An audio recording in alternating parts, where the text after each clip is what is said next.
नमस्कार दोस्तों, तो स्वागत है आपका आरजे आशीष यूट्यूब चैनल पे। दोस्तों, आज की वीडियो में बात करने वाले हैं एसबीआई में क्लर्क की वैकेंसी निकली है 13,775 पोस्टों के लिए।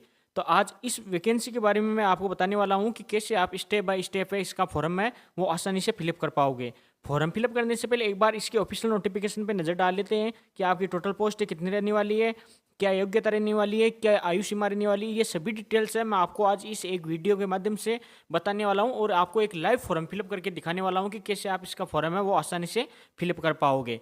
तो वीडियो के अंत तक बने रहिए और हमारे चैनल को सब्सक्राइब करना ना भूलिए। दोस्तों, आपके एक सब्सक्राइब से हमें बहुत मोटिवेशन मिलता है और भविष्य में ऐसी जानकारी पाने के लिए हमारे चैनल को सब्सक्राइब जरूर करिए। तो अब बात करते हैं यहाँ पे आपके फॉर्म डेट की। तो ये आपके फॉर्म अप्लाई करने की डेट दोस्तों रहने वाली है 17/12/2024 से लेके और 7/1/2025 तक है आप इसका फॉर्म है वो अप्लाई कर पाओगे। अब बात करते हैं इसके एग्जाम की। तो आपका एग्जाम है वो फरवरी के अंदर आपका इसका प्री एग्जाम हो जाएगा। और मेंस एग्जाम की बात करते हैं तो आप यहाँ पे डेट देख सकते हो, मार्च या अप्रैल के अंदर आपका इसका मेंस है वो भी कंडक्ट करवा लिया जाएगा। तो फरवरी में और मार्च में इसके एग्जाम है। और अब बात करते हैं यहाँ पे टोटल पोस्टों की। तो यहाँ पे टोटल पोस्ट रहने वाली है 13,775 पोस्टों के लिए ये आवेदन है वो आपसे आमंत्रित किए गए हैं।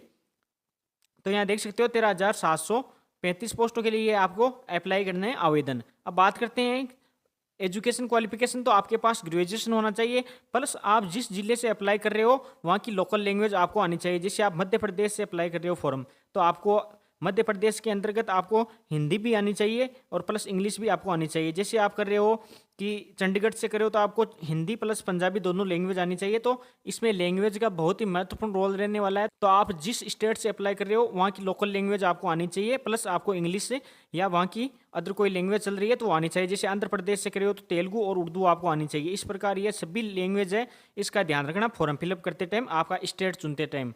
तो आप अपने होम स्टेट ही चुनना लगभग, क्योंकि आपको वहाँ की लोकल लैंग्वेज का पता रहता है। तो लैंग्वेज का इसमें बहुत बड़ा इश्यू होने वाला है। अब बात करते हैं एज की। तो यहाँ पे एज आपकी है 20 ईयर्स से लेकर और 18 ईयर्स तक आपकी एज रहने वाली है। उसके बाद में आपको SC ST OBC कैटेगरी के हिसाब से अलग अलग आपको छूट मिल जाएगी।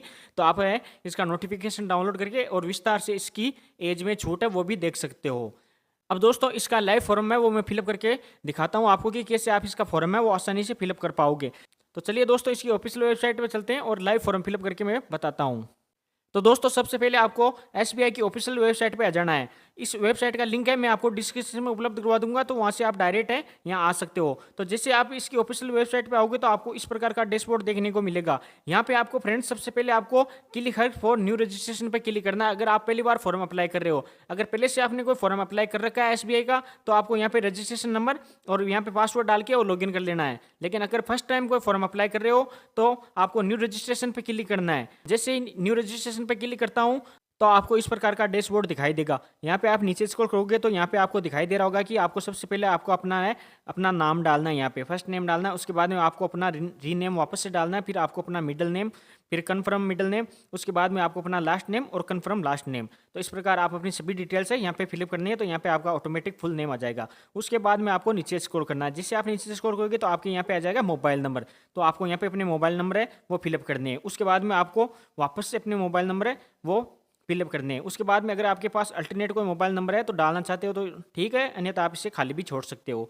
उसके बाद में आपको नीचे स्क्रॉल करना है। यहाँ पे आप देख सकते हो कि आपको अपनी ईमेल आईडी है वो डालनी है। तो यहाँ पे आप अपनी ईमेल आईडी को फिलअप करना है। उसके बाद में आपको यहाँ पे डोमेन नेम वो यहाँ पे सिलेक्ट करना है। यहाँ पे अगर आपकी ईमेल आईडी जैसे आशीष, तो आपको आशीष@gmail.com है, तो केवल यहाँ पे आशीष फिलअप करना है। उसके बाद में आपको डोमेन नेम है @gmail.com वो यहाँ से सिलेक्ट कर सकते हो। जैसे यहाँ से मैंने gmail.com सेलेक्ट कर लिया, तो यहाँ पे आपको अब पूरी ईमेल आईडी नहीं डालनी है, केवल शुरुआत का नेम डालना है। उसके बाद में आपको कन्फर्म ईमेल आईडी है वो वापस से आपको यहाँ पे डालनी है। उसके बाद में ये सिक्योरिटी कोड डाल के और आपको नीचे नीचे दिखाई दे रहा होगा सेव एंड नेक्स्ट का, इस पर क्लिक कर देना है। तो जैसे आप सेव और नेक्स्ट पे क्लिक करोगे तो आपके सामने इस प्रकार का डैशबोर्ड दिखाई देगा। यहाँ पे आपको अपनी फोटो और सिग्नेचर है वो अपलोड करना है। तो ध्यान रखना अपनी फोटो की साइज है 20 KB से लेकर 50 KB के बीच होनी चाहिए और अपनी सिग्नेचर की साइज है 10 KB से लेकर और 20 KB के बीच में होनी चाहिए।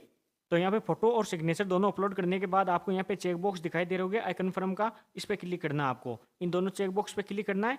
क्लिक करने के बाद आपको नेक्स्ट पे क्लिक कर देना। तो ये दोनों चेक बॉक्स पे क्लिक करने के बाद मैं नीचे नेक्स्ट पे दिखाई दे रहा होगा, इस पे क्लिक कर देता हूँ। जैसे आप नेक्स्ट पे क्लिक करोगे तो आपके सामने इस प्रकार का डैशबोर्ड दिखाई देगा। यहाँ पे आपको सबसे पहले अपनी बेसिक डिटेल्स है वो फिलअप करनी है। तो सबसे पहले आपको यहाँ पे सिलेक्ट करना अपना सर्किल, कि आपको किस सर्किल से अपना फॉर्म है वो अप्लाई करना चाहते हो। सर्किल वही सिलेक्ट करना दोस्तों जहाँ से आपको वहाँ की लोकल लैंग्वेज आती हो। तो मैंने यहाँ से अपना सर्किल सेलेक्ट कर लिया। उसके बाद में आपका सर्किल है कौन से स्टेट में आता है वो सिलेक्ट करना है। उसके बाद में आ जाएगा कि वहाँ की लोकल लैंग्वेज है, वहाँ में आपको एक टेस्ट देना होगा तो वो सिलेक्ट करनी है। उसके बाद में आ जाएगा कि जो लोकल लैंग्वेज आपने सेलेक्ट की है वो 10वीं और 12वीं के अंतर्गत आपके एज ए सब्जेक्ट रही हुई है या नहीं, तो आपको यहाँ पे यस क्लिक करना है। उसके बाद में आपको अपनी कैटेगरी है वो सिलेक्ट करनी है। उसके बाद में आपको अपनी सब कास्ट है वो फिलअप करनी है। उसके बाद में आपको नीचे स्क्रॉल करना है। जिससे आप नीचे स्क्रॉल करोगे तो उसके बाद में आ जाएगा कि आप एसबीआई के अंतर्गत अप्रेंटिस के तौर पर काम किए हुए हो। अगर अप्रेंटिस के तौर पर काम किया हुआ हो तो यस करना, अन्यथा आपको नो पे क्लिक कर देना। उसके बाद में आ जाएगा कि आप विकलांग हो तो यहाँ पे यस करना, अन्यथा आपको नो पे क्लिक कर देना है। उसके बाद में आपको नीचे स्क्रॉल करना है। ये जो भी डिटेल्स अभी दिखाई दे रही है, अगर आप येस करते हो तभी आपको यहाँ पे फिलअप करनी है, अन्यथा आप विकलांग नहीं हो नो पे क्लिक कर रही होगी तो आपको यहाँ पे कोई डिटेल्स फिलअप नहीं करनी। उसके बाद में आपको नीचे नीचे स्क्रॉल करना है। फिर आपको यहाँ पे एक और दिखाई देगा, ये भी विकलांग से संबंधित है, तो यहाँ पे आपको नो पे क्लिक कर देना। उसके बाद में नीचे नीचे स्क्रॉल करोगे तो आपको यहाँ पे एक दिखाई देगा रिलीजन का, कि आप किस रिलीजन से बिलोंग करते हो। तो यहाँ पे आपको अपना रिलीजन है वो फिलअप करना। उसके बाद में आ जाएगा कि आप माइनॉरिटी कम्युनिटी से बिलोंग करते हो तो यस, अन्यथा आपको नो पे क्लिक कर देना। उसके बाद में आपको अपनी नेशनलिटी है वो फिलअप करनी है। उसके बाद में यहाँ पे आ जाएगा कि आप डिवोर्स वुमेन हो और आपने वापस से शादी की है या नहीं की है, तो वो यहाँ पे फिलअप करनी है। और उसके बाद में आ जाएगा कि आप एक्स सर्विसमैन हो तो यस, अन्यथा आपको नो पे क्लिक कर देना। उसके बाद में आ जाएगा कि आप एक्स सर्विसमैन हो और डिसेबल्ड हो तो यस, अन्यथा आपको नो पे क्लिक कर देना है। उसके बाद में नीचे स्क्रॉल करोगे तो यहाँ पे आपको दिखाई देगा कि आप एक्स सर्विसमैन किल्ड एक्शन इसमें कोई है तो आपको यस करना, अन्यथा आपको नो पे क्लिक कर देना। उसके बाद में आ जाएगा कि आप ऑलरेडी एसबीआई के अंतर्गत कोई काम कर चुके हो तो यस, अन्यथा आपको नो पे क्लिक कर देना। उसके बाद में आ जाएगा कि आप स्टेट बैंक ऑफ इंडिया में कोई एम्प्लॉय रहे हुए तो यहाँ पे यस, अन्यथा आपको नो पे क्लिक कर देना। उसके बाद में आ जाएगा कि आपकी कोई किस्त है या कोई लोन बाकी है तो यहाँ पे यस, अन्यथा आपको नो पे क्लिक कर देना है। उसके बाद में नीचे नीचे आ जाएगा कि आप मॉरल ट्रिब्यूट हो तो यहाँ पे यस, अन्यथा आपको नो पे क्लिक कर देना है। उसके बाद में आपको नीचे स्क्रॉल करना है। जिससे नीचे स्क्रॉल करोगे तो यहाँ पे आपका आ जाएगा कि आपको प्री एग्जाम और मेंस एग्जाम है वो कहाँ पे देनी है, तो वो आपको सेंटर है वो सिलेक्ट करना है। तो यहाँ पे मैं राजस्थान सेलेक्ट कर लेता हूँ। तो जिससे राजस्थान सेलेक्ट करते हो तो इसके कोड है वो ऑटोमेटिक यहाँ पे फिल मिल जाएंगे आपको। उसके बाद में आपको नीचे नीचे दिखाई दे रहा होगा कि प्री और मेंस एग्जाम है वो आप किस लैंग्वेज में देना चाहते हो। तो यहाँ से आपको अपनी लैंग्वेज सेलेक्ट करना है। जैसे हिंदी और इंग्लिश मैंने सेलेक्ट कर ली, तो आपने जो भी लैंग्वेज आपको आती है वो लैंग्वेज यहाँ से सिलेक्ट करनी है। उसके बाद में आपको अपनी डेट ऑफ बर्थ है वो यहाँ पे फिलिप करनी है। तो सबसे पहले आपको अपना दिन है वो, उसके बाद में मंथ और उसके बाद में ईयर है वो फिलिप करना है। उसके बाद में आपको अपना जेंडर है वो फिलिप करना है। उसके बाद में आ जाएगा कि आप जुड़वा भाई बहन हो तो अगर यस, अन्यथा आपको नो पे क्लिक कर देना। उसके बाद में आपकी मेरिड स्थिति आ जाएगी कि आप मैरिड हो या अनमेरिड हो, वो यहाँ पे फिलअप करनी है। उसके बाद नीचे स्क्रॉल करोगे तो यहाँ पे आपको अपने पिताजी का नाम, अपनी माताजी का नाम है वो फिलअप करना। तो यहाँ पे अपने father's first name, father's middle name और फादर्स का लास्ट नेम, उसी प्रकार आपको mother's first name, mother's middle name और मदर्स है लास्ट नेम। और ये इंफोर्स नेम है, ये आप छोड़ सकते हो, इसमें कोई ज़रूरी नहीं है भरना। उसके बाद में आपका एड्रेस आ जाएगा। तो आप नीचे स्क्रॉल करोगे तो यहाँ पे आपको अपना एड्रेस है वो फिलअप करना। तो सबसे पहले आपको यहाँ पे अपने जैसे कोई विलेज है तो वो डाल देना, फिर पोस्ट डाल देना, फिर आपकी तहसील है वो डाल देना, और फिर आपको यहाँ पे अपनी डिस्ट्रिक्ट है वो सिलेक्ट कर लेना। उसके बाद में आपको अपनी स्टेट है वो सिलेक्ट कर लेना है। उसके बाद में आपको अपने पिन कोड है वो फिलअप करना है। अगर आपका करंट एड्रेस और परमानेंट एड्रेस सेम है तो आपको इस चेक बॉक्स पे क्लिक कर देना, तो दोनों में ऑटोमेटिक फिलिप हो जाएगा।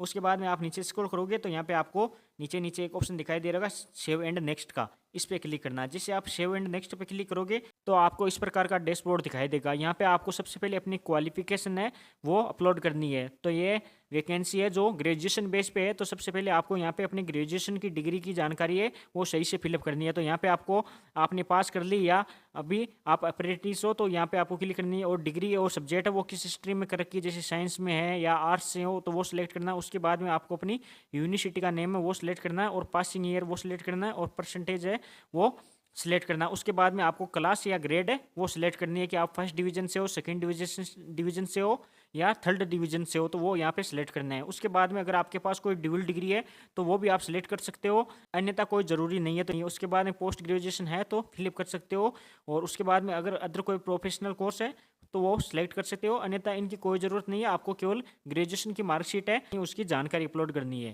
तो इस प्रकार अपनी सभी ग्रेजुएशन की जानकारी अपलोड करने के बाद आपको नीचे स्क्रॉल करना है। उसके बाद में आपको यहाँ पे नीचे दिखाई दे रहेगा एक एक्सपीरियंस का, अगर आपके पास वर्क एक्सपीरियंस है तो यहाँ पे आपको यस करना, अन्यथा आपको यहाँ पे कोई फिलअप करने की ज़रूरत नहीं है। तो अगर एक्सपीरियंस है तो फिलअप कर देना, अन्यथा इसको छोड़ देना। उसके बाद में आप नीचे स्क्रॉल करोगे तो आपको यहाँ पे दिखाई देगा कि आपकी ट्रेनिंग के टाइम आपको है जो SC ST वाले हैं उनके लिए आपको रहने की सुविधा चाहिए, तो यहाँ पे आपको यस करना, अन्यथा आपको नो पे क्लिक कर देना। उसके बाद में आपको अपनी लोकल लैंग्वेज है वो यहाँ पे सिलेक्ट करनी है। तो सबसे पहले आपको जो भी लोकल लैंग्वेज है वो यहाँ पे ऑटोमेटिक फिलिप मिलेगी। उसके बाद में आपको इन चेक बॉक्स पे क्लिक करना है कि आपको रीड, राइट और स्पीक तीनों आता है, कि आपको लोकल लैंग्वेज पढ़ना भी आता है और लिखना भी आता है और बोलना भी आता है। तो ये आपको तीनों चेक बॉक्स पे क्लिक कर देना है। उसके बाद में आपको नीचे अदर कोई लैंग्वेज का आप देना चाहते हो, जैसे मैं राजस्थान से हूँ तो यहाँ पे राजस्थानी लिख के और यहाँ तीनों चेक बॉक्स पे क्लिक कर सकते हो, अन्यथा कोई ज़रूरी नहीं है। आप देना चाहो तो दे सकते हो, अन्यथा कोई ज़रूरी नहीं है।